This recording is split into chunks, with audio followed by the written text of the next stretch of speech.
Hey guys, Jay here, smarthelping.com. I've got a cool new template for the real estate industry. This is Tenant and Lease Management Database. Anybody can use it. This is one of the really good things that Excel is used for because it's not a database that's continually added to. This is a static database where you can enter all your tenants and a bunch of different data about them.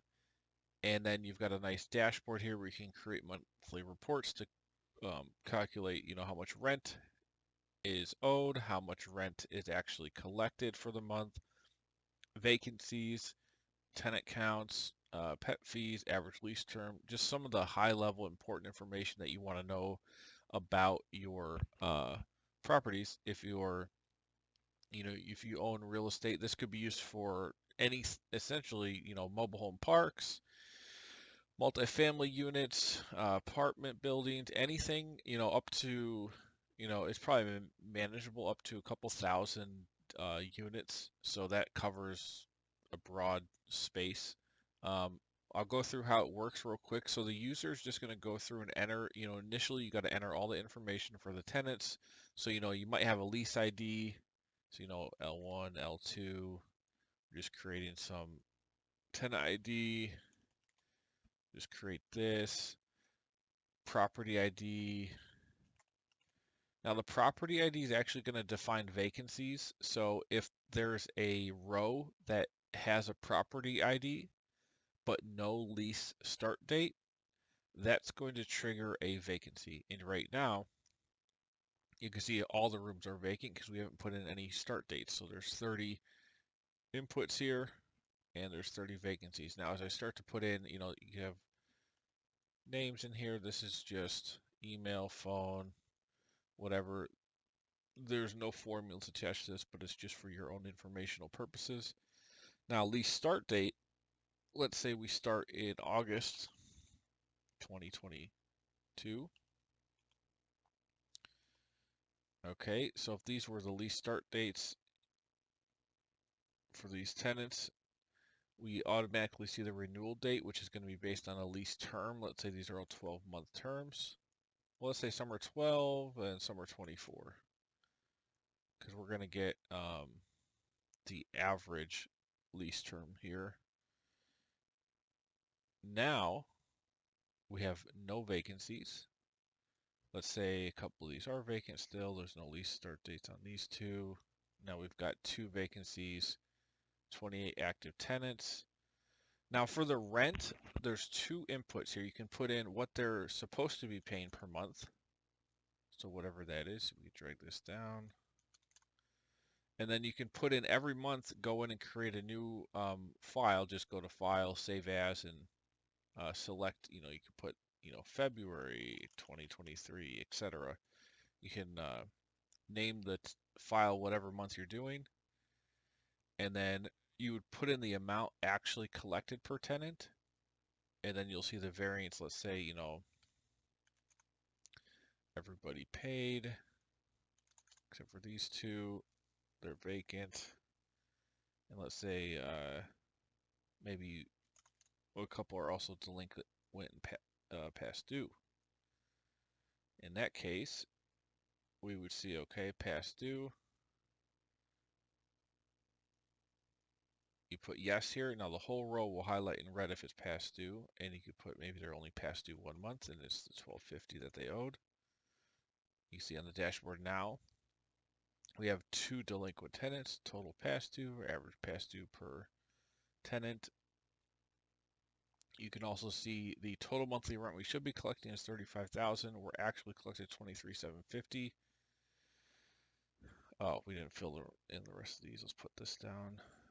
So there it's only, you're roughly a 7% under what you should be. And that's 6.7% vacancy. So all the main level things. So how many tenants are active versus vacant, or available units are active versus vacant, and what's your rent collected versus what actually should have been collected. And then you've also got some other ancillary data here. Total pet fees, same deal with the pet fees. You can put in the actual amount that you should be collecting.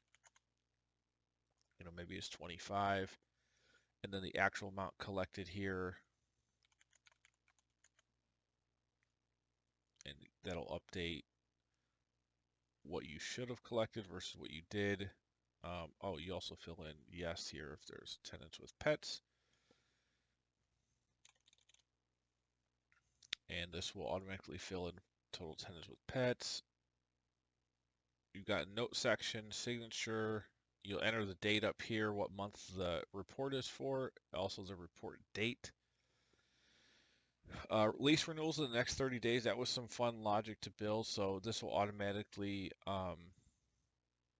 figure out, based on the report date entered here, from that date, how many leases are going to renew in the next 30 days.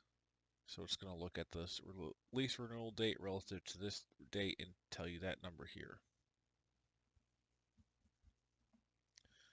So 9/1/2023, if we want to trigger that, let's put this at, say, 8/15/2020.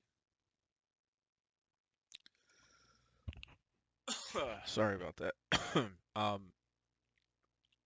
Let's see, we want this to trigger, so 9/1/2023, so it would have to be maybe a renewal at 9/15.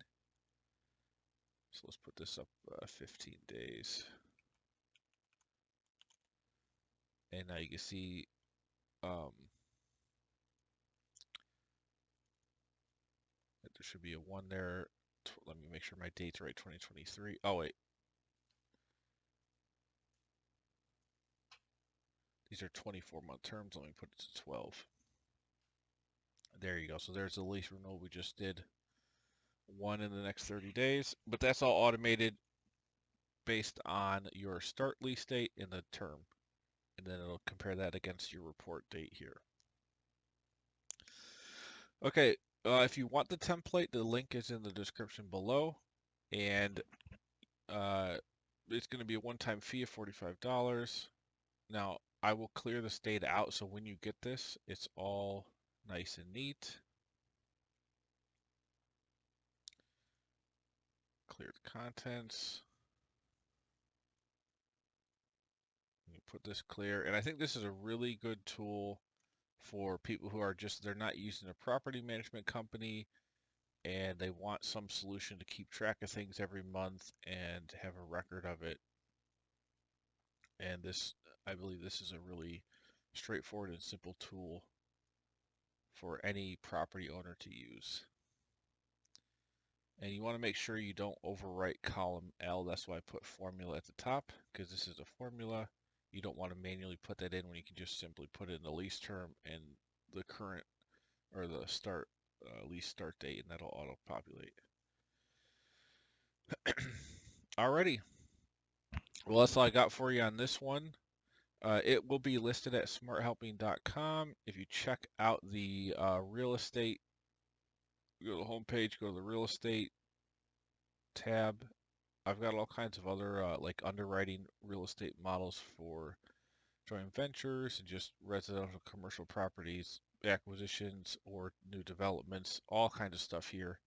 But this lease management and tenant management will go in this section here for other similar templates in the industry.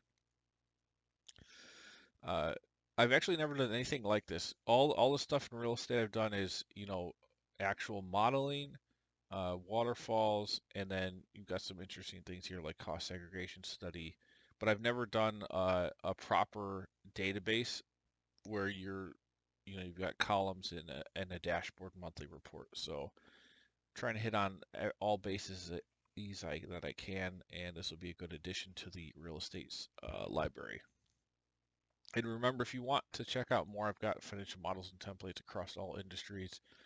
I've done a lot of work in the SaaS space, real estate, a lot of industry-specific financial models, cash flow waterfalls, accounting templates, HR management tools, Google Sheet, automated trackers and filtering logic, sales pipeline dashboards, business valuation, and we're just continually adding to this as I can build things. So it's a really great thing. You can check out, you can actually buy everything on the site. If you go to the Learn More link at the top here on the Financial Models tab, and you can get everything for $9.99. There's over 150 total templates on the site. That's roughly about $6 a template if you do the math, but it's a pretty good deal for what the value you're getting if you work in spreadsheets at all or want to learn general logic for how a lot of businesses work and what business logic exists. It's very useful. Alrighty, I'll see you guys on the next one. Take it easy. Like and subscribe.